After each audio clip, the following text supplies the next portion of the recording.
사도 요한이 요한복음을 기록할 당시 초대교회는 안과 밖으로 혼란과 어려움을 겪고 있었습니다. 안으로는 유대 율법주의를 가르치는 교사들이 활동을 하고 있었고, 헬라 영지주의가 잘못된 교리를 전하고 있었습니다. 초기 기독교를 크게 흔들어 놓았던 영지주의는 만물을 영과 물질로 구분해서 영은 선하고 물질은 악하다고 주장했습니다. 영이 악한 육체를 해탈하는 것이 구원이라고 보았는데, 인간이 구원을 받기 위해서는 하늘로부터 오는 지혜, 그노시스가 필요하다고 보았습니다. 영지주의자들은 예수를 하늘에서 내려온 지혜로 보고, 그를 믿으면 영이 육체를 벗어나 구원을 받는다고 주장했습니다. 하지만 영지주의는 육을 악하다고 규정했기 때문에 선한 영이신 하나님의 아들이 인간의 육신을 입고 온다는 것을 받아들일 수 없었습니다. 영지주의자들은 예수님의 성육신을 부인했고, 잘못된 교리를 초대교회에 퍼뜨리면서 성도들을 혼란하게 만들었습니다. 사도 요한은 예수님의 성육신을 주장하는 영지주의자들을 조심해야 된다고 요한일서 4장 2절과 3절에 기록한 적이 있습니다. 이로써 너희가 하나님의 영을 알지니 그 예수 그리스도께서 육체로 오신 것을 시인하는 영마다 하나님께 속한 것이요 예수를 시인하지 아니하는 영마다 하나님께 속한 것이 아니니 이것이 곧 적 그리스도의 영이니라. 사도 요한이 요한복음서를 기록할 당시에는 다른 사도들은 모두 순교를 당했고 마지막 남은 사도는 요한밖에 없었습니다. 사도 요한은 유대 율법주의를 가르치는 거짓 교사들과 영지주의자들로부터 교회와 성도들을 보호하기 위해서 하나님이 보내신 그리스도의 영, 보혜사 성령에 대하여 말씀을 기록할 필요를 느끼게 되었습니다. 요한복음이 다른 공간복음서와 다른 점이 많지만 높게 평가를 받을 수 있는 것은 주님께서 보내신 또 다른 보혜사 성령에 대한 말씀이 담겨 있기 때문입니다. 예수님께서 순환 당하시기 전, 십자가에 죽으시기 전 제자들에게 보혜사를 보내주겠다 약속하신 말씀을 사도 요한은 직접 들었고, 오순절 마가의 다락방에 성령이 강림하신 사건에 대한 체험을 갖고 있는 이 요한은 교회와 성도들에게 보혜사 성령에 대한 말씀을 전할 필요를, 그 책임을 느끼게 되었던 것입니다. 사도 요한이 전한 성령은 어떤 분이실까? 예수님은 제자들에게 또 다른 보혜사를 너에게 보내주겠다 약속하셨다고 오늘 16절에서 기록하고 있습니다. 같이 읽어볼까요? 내가 아버지께 구하겠으니 그가 또 다른 보혜사를 너희에게 주사 영원토록 너희와 함께 있게 하리니. 예수님이 성령을 또 다른 보혜사를 부르신 이유가 무엇일까? 예수님이 이 땅에 오신 첫 번째 보혜사이기 때문입니다. 요한일서 2장 1절 보면 예수님이 세상에 오신 첫 번째 보혜사라고 사도 요한이 기록을 하고 있습니다. 나의 자녀라, 내가 이것을 너희에게 쓰면 너희로 죄를 범하지 않게 하려 함이라. 만일 누가 죄를 범하여도 아버지 앞에서 우리에게 대언자가 있으니 곧 의로우신 예수 그리스도시라. 대언자, 이것을 보혜사라고 하는데요, 성경은 예수님이 첫 번째 오신 보혜사라고 이 사도 요한이 증거하고 있습니다. 그러면 예수님 왜 성령을 또 다른 보혜사로 부르셨을까? 자, 단어를 살펴볼 필요가 있겠습니다. 자, 또 다른 보혜사, 다른, 헬라어로 다른, 이런 의미를 가진 형용사 단어가 두 개가 있는데요, 하나는 알로스이고 또 하나는 헤테로스입니다. 알로스는 본질에 있어서는 동일하나 종류에 있어서는 다른 개체를 말합니다. 헤테로스는 본질에서도 차이가 나고 종류에 있어서도 완전히 다른 개체를 가리킬 때 사용하는 단어입니다. 예를 들어서 우리가 먹는 사과에도요, 부사가 있고 홍옥이 있죠. 같은 사과이면서 다른 종류이기 때문에 여기는 알로스가 해당이 되고, 과일 중에서 사과와 배는 이 완전히 질적으로 다른 종류이기 때문에 여기에는 헤테로스가 맞습니다. 예수님께서 성령을 또 다른 보혜사라고 부르신 것은 본질적으로 동일한 하나님이시면서 위격으로는 구분되는 존재이기 때문입니다. 중요한 것은 예수님이 보혜사 성령을 보내주시는 이유입니다. 16절 마지막 보시면 또 다른 보혜사를 너희에게 주사 영원토록 너희와 함께 있게 하리니. 예수님은 십자가 부활을 통하여 구속 사역을 이루시고 하나님 아버지께로 돌아가실 준비를 하고 계셨습니다. 하지만 주님은 제자들과 영원토록 함께 있기 위하여 보혜사 성령을 보내주겠다 약속했습니다. 또한 주님은 성령을 진리의 영이라 부르셨는데요, 세상은 성령을 알지 못하나 너희들은 성령을 알게 될 것이고 너희 안에 성령이 내주하실 것을 17절에서 약속했습니다. 같이 읽어보겠습니다. 시작. 그는 진리의 영이라 세상은 능히 그를 받지 못하나니 이는 그를 보지도 못하고 알지도 못함이라. 그러나 너희는 그를 아나니 그는 너희와 함께 거하시며 또 너희 속에 계시겠음이라. 아멘. 오늘 설교 제목이 또 다른 보혜사입니다. 이 말씀으로 함께 은혜 나누기 원하는데요, 첫째 메시지 한번 같이 읽어보겠습니다. 시작.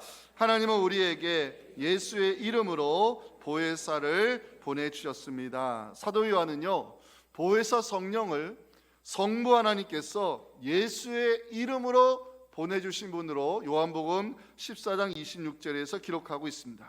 보혜사, 그 아버지께서 내 이름을 보내실 성령, 그가 너에게 모든 것을 가르치고 내가 너에게 말한 모든 것을 생각나게 하리라. 예수님께서 성령을 보혜사라 부르시는 이유가 무엇일까?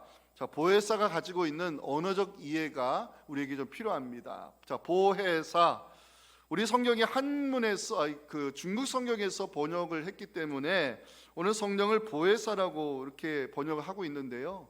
자, 한자로 보겠습니다. 지킬 보, 은혜해, 스승사, 보호하시며 은혜를 주시고 가르치는 분, 이게 보혜사의 뜻입니다.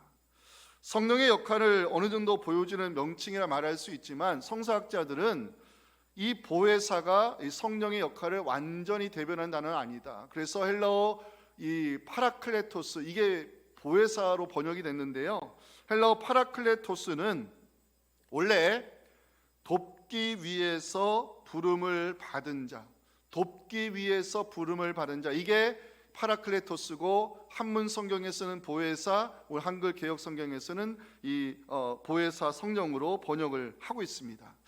자, 그럼 보혜사는 어떤 역할을 하기 위해 우리에게 보냄을 받으셨을까? 첫 번째는 돕는 자의 역할입니다. 하나님 우리를 돕기 위하여 예수의 이름으로 보내신 보혜사가 성령이신데요, 성령은 우리를 돕기 위하여 오신 분이심을, 이것을 확실히 보여주는 말씀이 로마서 8장 26절 27절입니다. 제가 이 말씀 읽을 때마다 위로가 되고 소망이 되고 힘이 되는 말씀인데 같이 한번 읽어보겠습니다. 시작. 이와 같이 성령도 우리의 연약함을 도우시라니 우리는 마땅히 기도할 바를 알지 못하나 오직 성령이 말할 수 없는 탄식으로 우리를 위하여 친히 간구하시느니라. 마음을 살피시는 이가 성령의 생각을 아시나니 이는 성령이 하나님의 뜻대로 성도를 위하여 간구하심이니라. 아멘. 하나님께서 우리에게 성령을 보내주신 이유, 하나님은요, 우리가 안고 있는 연약함을 알고 계시기 때문입니다. 우리가 안고 있는 연약함, 질병으로 인한 연약함이 있습니다. 사람들로부터 상처받는 정신적 연약함이 있습니다. 죄의 유혹에 쉽게 넘어지는 의지적 연약함이 있고, 기도생활 성실히 하지 못하는 영적 연약함도 우리에게 있습니다. 우리는 연약함을 안고 살아가는 존재임을 인정하지 아니할 수 없습니다. 사람들로부터 우리가 어떤 연약함 때문에 상처를 받고 아픔을 느낄 때 그 모든 연약함을 하나님은 아시고 그 연약한 우리를 도와주시기 위해 보혜사 성령을 보내주셨고, 우리가 안고 있는 연약함이 성령이 머무시는 이유가 되게 하신 것입니다. 성령께서 우리의 연약함을 도우신다, 이건요 단순히 옆에서 일을 거들다 이런 수준이 아닙니다. 돕는다는 것은 함께 짐을 진다는 의미인데요, 떠맡는다는 단어와 뜻이 일치합니다. 성령의 도우심은 옆에서 거두는 정도의 수준이 아니라 우리가 감당할 수 없는 인생의 짐을 떠맡으시고 우리를 위하여 말할 수 없는 탄식의 기도로 도우시는 성령의 사역을 사도 요한은 기록하고 있는 것입니다. 인생 살아가면서 때로 우리가 감당할 수 없는 버거운 짐이 생길 때가 있습니다. 원치 않은 고난의 짐이 우리 가정을 찾아올 때가 있습니다. 남에게 마르지 못하는 한숨의 짐, 성령께서 맡아주시고 우리를 위한 중부자로 친히 간구하실 정도로 성령은 우리를 도와주시게 오신 보혜사라고 로마서는 말씀하고 있습니다. 우리가 약한 존재이지만 이렇게 은혜 가운데 살아가는 것, 우리의 연약함을 아시는 성령께서 말할 수 없는 탄식으로 우리를 돕고 계시기 때문임을 믿으시기 바랍니다. 두 번째, 보혜사는 위로자라는 뜻을 가지고 있습니다. 종교개혁가 마틴 루터가 보혜사를 위로자, 컴포터로 이해하면서 다음과 같이 설교한 적이 있습니다. 성령은 두려운 영이 아니라 위로의 영이시다. 인생의 외로운 것은요, 나를 받아줄 사람이 없기 때문이고 내 이야기를 들어줄 사람이 없기 때문입니다. 근데 성경은 우리에게 위로자가 있다고 말씀하고 있습니다. 나의 연약함을 아시고 나를 있는 모습 그대로 이해하시는 분이 계시다는 것입니다.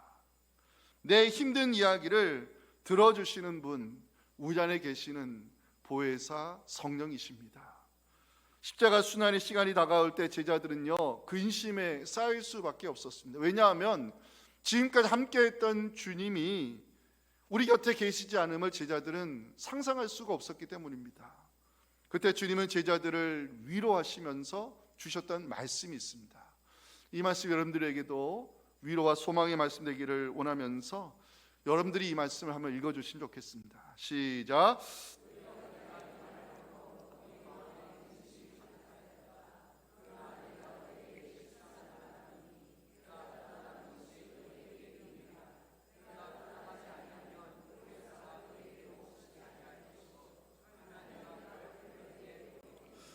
주님은 사랑하는 제자들을 세상에 버려두지 않으셨습니다. 주님은 보혜사 성령을 보내주셔서 그들과 영적인 교제를 이어가셨고요, 그들의 힘든 이야기를 들어주셨고 세상에서 미움받고 핍박받는 제자들을 성령으로 위로해 주셨습니다. 사랑하는 성도 여러분, 우리의 인생이 짐이 많고 힘든 여정이지만 우리는 홀로 살아가는 인생이 아닙니다. 우리 안에 주님께서 보내신 위로자, 보혜사이신 성령이 나와 함께 하심을 믿으시면서 요한복음 14장 18절 주님의 말씀을 들으시면 좋겠습니다. 내가 너희를 고아와 같이 버려두지 아니하고 너희에게로 오리라. 아멘. 보혜사에는요, 세 번째 중재자라는 뜻을 가지고 있습니다. 중재자를 국어사전에서 찾아보면 분쟁에 끼어들어 상방을 화해시키는 제3자를 말합니다. 하나님과 죄인된 우리를 예수의 피로 화해시키신 분, 보혜사 성령이십니다. 성령의 중요한 역할, 이번에 제가 공부를 좀 많이 했는데요, 공부하면서 알게 됐습니다. 성령의 중요한 역할 중에 하나가 적용이구나. 적용.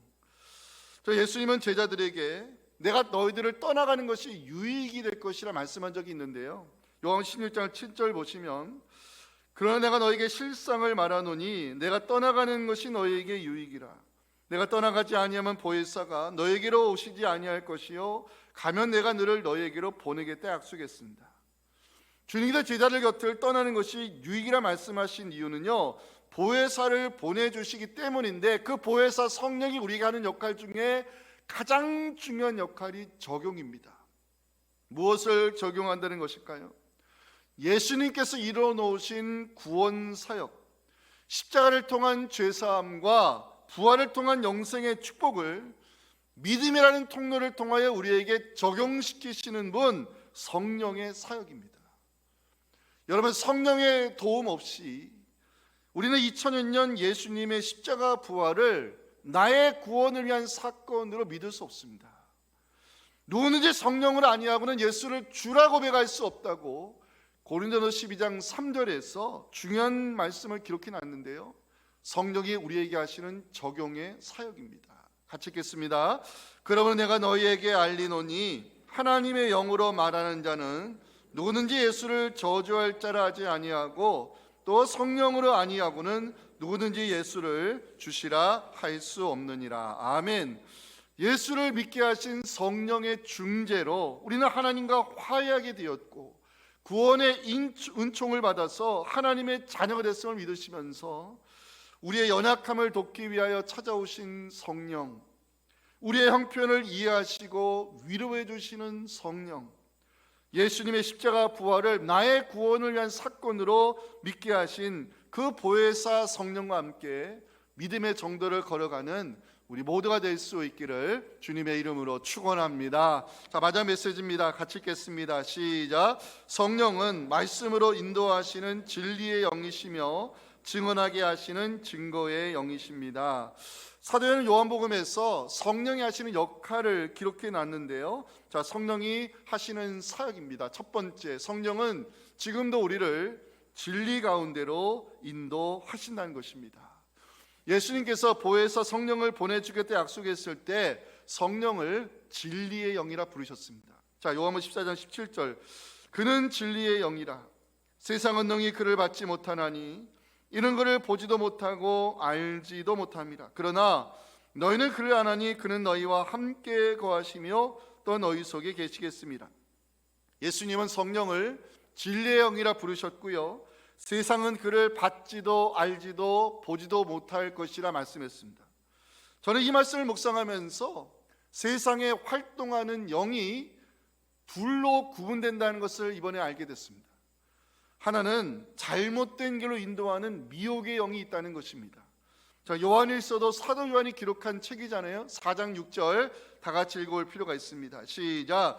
우리는 하나님께 속하였으니 하나님을 아는 자는 우리의 말을 듣고 하나님께 속하지 아니한 자는 우리의 말을 듣지 아니하나니 진리의 영과 미혹의 영을 이로써 아느니라. 자, 세상 사람들은요, 왜 생명 되신 예수 그리스도를 믿지 못하는 것일까? 이유는 하나입니다. 그들은요, 미혹의 영을 받았기 때문입니다. 미혹의 영을 받은 사람은요, 길이요 진리요 생명 되신 예수 그리스도를 믿을 수가 없는 것입니다.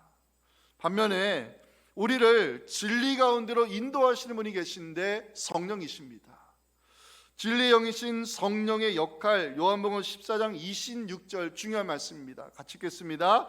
보혜사 그 아버지께서 내 이름으로 보내실 성령, 그가 너에게 모든 것을 가르치고 내가 너에게 말한 모든 것을 생각나게 하리라. 아멘. 성령은 말씀을 가르치시고요, 생각나게 하시고 말씀을 깨닫게 하시는 진리 영이십니다. 이러한 성령의 사역을 연구한 성경학자들은 성령을 이해의 빛이라 부르고 있습니다. 성령이 우리에게 말씀을 이해할 수 있도록 조명해 주지 아니하시면요, 영감으로 기록된 이 성경의 말씀을 한 글자도 우리는 깨달을 수가 없는 것입니다. 성령은 우리를 진리 가운데로 인도하시는 안내자이시고 말씀을 깨닫도록 도와주시는 이해의 빛이십니다. 우리가 신앙생활 오래 했는데 여러분들 혹시 주일날 예배 드리고 말씀을 들으실 때 목사님 어떻게 내 형편을 아시고 내게 필요한 말씀으로 위로하시고 은혜를 끼치시고 내게 힘을 또 위로와 성령을 더하실까, 그렇게 생각해 보신 적 없으십니까? 제가 하는 것이 아니라 우리 안에 내주하시는 성령께서 말씀으로 역사하시기 때문인 것입니다. 성령은 지금도 우리를 진리 가운데 인도하고 계심을 믿으시면서 요한복음 16장 13절을 같이 읽겠습니다. 시작.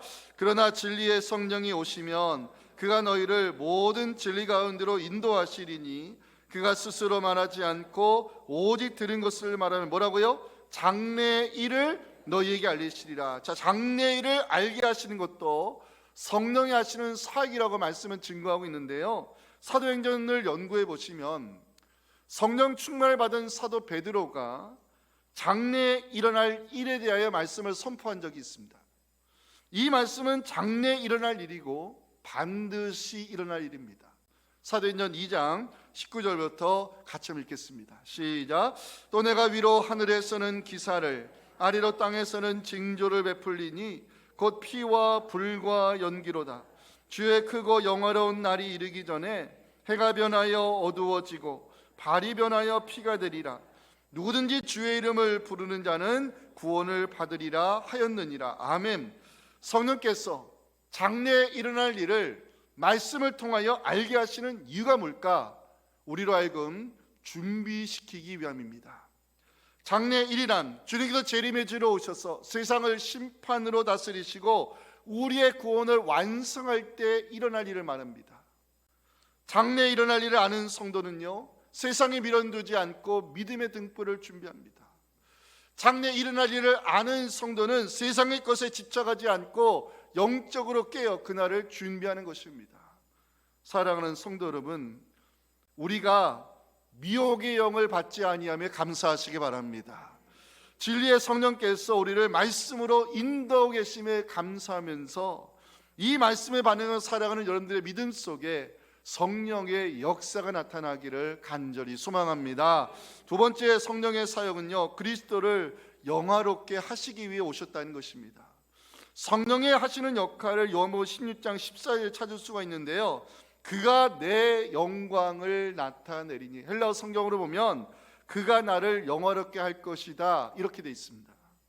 그리스도를 영화롭게 하는 것, 그리스도의 이름이 존귀 여김 받는 것, 성령이 오시는 이유요 성령의 역할입니다. 저는 여기서 중요한 것을 깨닫게 되었습니다. 성령은 자기 영광을 드러내지 아니하고 그리스도의 영광을 나타내기 위해 오셨다는 것입니다. 그래서 성령이 역사하는 곳에는 그리스도의 이름이 존귀 여김 받으시고 그리스도가 영화롭게 되시는 것입니다. 그리스도의 이름이 드러나지 아니하고 사람이 주목을 받고 사람이 영광을 받는 것, 거짓 영의 역사요, 이게 이단입니다. 우리가 하나님을 할 때 정말 조심해야 될 것이 있습니다. 하나님의 일을 핑계 삼아 우리의 이름을 드러내고 싶을 때입니다. 성령이 그리스도의 이름을 영화롭게 하기 위해 오셨다면 성령을 받은 성도는 마땅히 그리스도의 이름이 높임을 받으시고 십자가 뒤에 우리의 이름을 감추는 것이 마땅한 것입니다. 하나님의 일을 많이 했던 사도 바울, 사역 현장에서 지켰던 원칙이 있습니다. 우리도 이 원칙을 지키기를 원하며 빌립보서 1장 20절을 같이 읽겠습니다. 시작. 나의 간절한 기대와 소망을 따라 아무 일에든지 부끄러워하지 아니하고 지금도 전과 같이 온전히 담대하여 살든지 죽든지 내 몸에서 그리스도가 존귀하게 되게 하려 하나니. 아멘. 성령은 진리의 영으로서 지금도 우리를 말씀으로 인도하고 계십니다. 성령은 그리스도를 영화롭게 하기 위하여 오신 분으로 예수의 이름이 높임받도록 역사하고 계십니다. 성령을 받은 우리, 성령께서 말씀으로 우리의 믿음을 두드리실 때 아멘으로 반응하시기 바랍니다. 성령을 받은 우리, 먹든지 마시든지 무엇을 하든지 그리스도의 이름이 우리를 통해 존귀 여김 받으시기를 간절히 소망합니다. 마지막 세 번째 성령의 역할입니다. 우리로 하여금 증인의 사명을 감당하기 위해 우리에게 오셨다는 것입니다. 사도행전을 읽어보면요, 성령을 충만히 받은 사람들의 나타나는 현상이 있는데, 제가 제자 훈련할 때 중요하게 가르쳤던 세 구절을 다시 보겠습니다. 자, 사도행전 4절 보시면 그들이 다 성령의 충만함을 받고 성령이 말하게 하심을 따라 다른 언어로 말하기를 시작하니라. 베드로가 성령이 충만했을 때 유대 백성과 관리들과 장로들에게 말하기를 시작했습니다. 초대교회 성도들이 모여 뜨겁게 기도했을 때 성령이 충만히 임했고 저는 담대히 하나님 말씀을 전했다고 기록하고 있습니다. 성령을 충만히 받은 사람들의 특징이 있어요. 입을 열어 말을 했다는 것입니다. 방언이 아닙니다. 우리 한국 교회가 잘못 가르쳐서 성령을 충만히 받으면 방언을 해야 할 줄 안다고 가르쳤는데, 방언은 성령이 주시는 영적 은사 중에 하나일 뿐이지 성령 충만 이꼴 방언은 아닙니다. 제가 옛날에 어느 집회를 참여했더니요, 강사 목사님이 아직까지 방언하지 못한 사람 나오라 해가지고요, 이 앞에서 줄을 세워서 시키더라고요. 따라하래요. 렐루야 렐루야 렐루야 렐루야 렐루야 렐루야. 이거 하면은 방언한대요. 성령 충만은 방언이 아니에요. 성령 충만은 잘 들으세요. 입을 열어 말을 하는 것입니다. 입을 열어 말을 했는데 그 말이 뭡니까? 하나님의 말씀, 복음입니다. 성령을 받은 사람들은 왜 입을 열어 복음을 전했을까? 제가 두 가지로 생각해 봤습니다. 하나는 성령은 예수님을 증언하기 위하여 오신 증거의 영이기 때문입니다. 요한복음 15장 26절은요, 성령이 오시는 이유를 분명히 보여주고 있습니다. 같이 읽어보겠습니다. 내가 아버지께로부터 너희에게 보낼 보혜사 곧 아버지께로부터 나오시는 진리의 성령이 오실 때에 그가 나를 증언하실 것이요. 성령을 받은 사람들은 왜 입을 열어 복음을 전했을까? 두 번째 이유가 있습니다. 그들은요, 보고 들은 것이 있었기 때문입니다. 여러분, 복음서에 나오는 베드로를 기억하십니까? 마지막 장면은 뭐였죠? 내가 주님과 함께 음부에까지 따라가겠습니다 호언장담했지만 주님 잡혀가시는 날 방관자처럼 숨어들어 구경했지요.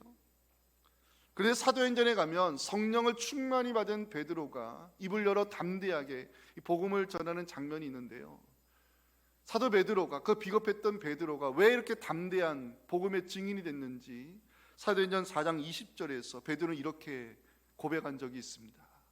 우리는 보고 들은 것을 말하지 아니할 수 없다. 보고 들은 것을 말하는 사람, 이것을 우리는 증인이라 부르고 증인이 하는 말을 증언이라 합니다. 베드로를 비롯한 사도들, 죄 없으신 주님께서 십자가에 달리시는 것을 보았습니다. 예수님께서 말씀대로 사흘 만에 부활하신 것을 보았습니다. 주의 죽으심과 부활하심을 보았던 제자들은 자기들이 보고 들은 것을 감당하는 이 증인의 길을 나섰다가 결국 순교당하게 되는데요, 이 증인이라고 하는 헬라어 미티르 단어가 나중에는 순교자라는 단어로 바뀌게 됩니다. 왜 그럴까요? 보고 들은 것을 부인할 수가 없었기 때문입니다. 성령 받은 사람들 입을 열어 복음을 전했습니다. 증인들이 전한 그 피 묻은 복음이 오늘 우리에게까지 전해져서 우리가 예수를 믿고 구원을 받았습니다. 우리 주변에는 아직도 미혹의 영을 받아서 잘못된 길로 가는 사람들이 있습니다. 잘못된 길이 뭔지 아십니까? 심판이 기다리고 있는 길이고 영원한 사망 선고가 기다리고 있는 길입니다. 성령을 받은 우리가 해야 할 일이 있습니다. 입을 열어 내가 만난 예수를 전한 것, 이것이 성령이 우리를 통해 하고자 하시는 증인의 사명입니다. 기도하겠습니다. 생각해보면 우리가 미혹의 영을 받지 아니하고 진리의 영이신 성령을 받았기에 말씀을 통해 2000여 년 예수님이 우리의 구원을 위해 하신 일을 알게 되었고 예수의 십자가 부활을 믿어서 우리가 구원을 받았음을 고백하지 아니할 수 없습니다. 그 증인들이 보고 들었던 예수의 십자가 부활을 증언하다가 순교자가 되었는데 그 피보는 복음이 전해지고 전해져서 오늘 우리에게까지 예수를 믿게 하였는데, 나에게는 분명 나를 만나주신 예수에 대한 분명한 간증이 있는데 저희들은 아직도 입을 열어 생명 되신 주님을 전하지 못하고 있습니다. 우리 주변에 미혹의 영을 받아서 아직도 하나님의 나라를 바라보지 못하고 예수를 주라 고백하지 못하여 구원의 길에서 멀어진 자들이 있습니다. 우리 가족들, 우리 자식들 중에 아직도 미혹의 영에 사로잡혀서 예수를 주로 고백하지 못하는 가족들이 있습니다. 내 안에 계신 성령이여, 우리에게 믿음의 용기를 도와주셔서 이제는 입을 열어 내가 믿는 예수를 전하게 도와주시옵시고, 내 사랑하는 가족이 육신의 가족으로 끝나는 것이 아니라 하나님 나라 가족으로 만드는 데 저희들을 사용하여 주시옵소서. 우리 교회가 다음 세대 자녀들에게 진리 대신 성령으로 예수를 전하는 귀한 교회 되게 도와주시옵시고, 이번에 단기 선교팀 축복하사 복음의 전달자로서 생명 되신 예수를 전할 때 우리 단교 팀원들이 복음의 통로가 되어서 그 마을을 변화시킬 수 있는 능력을 허락하여 주시옵소서. 예수님의 이름으로 기도하옵나이다. 아멘. 다 일어나시겠습니다. 하나님 우리에게 보이신 보혜사, 우리를 돕기 위해 오신 위로자의 영이십니다. 하나님, 우리 모두 그 성령으로 충만하기를 원하며 마지막 찬양 올려드리겠습니다. 지금은 우리에게 보혜사 성령을 보내주신 우리 구주 예수님의 은혜와 지금도 성령을 통해 우리를 위로하시고 치유하시고 고치시는 아버지 하나님의 크신 사랑과 성령의 역사, 치유, 교통, 감동하심이 오늘 주신 이 말씀을 내게 주신 복음으로 받아들이고 내게 흘러들어온 이 귀한 피 묻은 복음이 나를 통해 흘러들어가 가족 구원을 이루고 아직도 병의 옆에 살핀 자들을 주님께로 인도하기를 원하는 우리 사랑하는 성도들의 이 간절한 기도와 우리 자녀 세대의 믿음과 우리의 섬기는 교회 위에 지금부터 영원토록 함께 하시기를 간절히 축원하옵나이다. 아멘.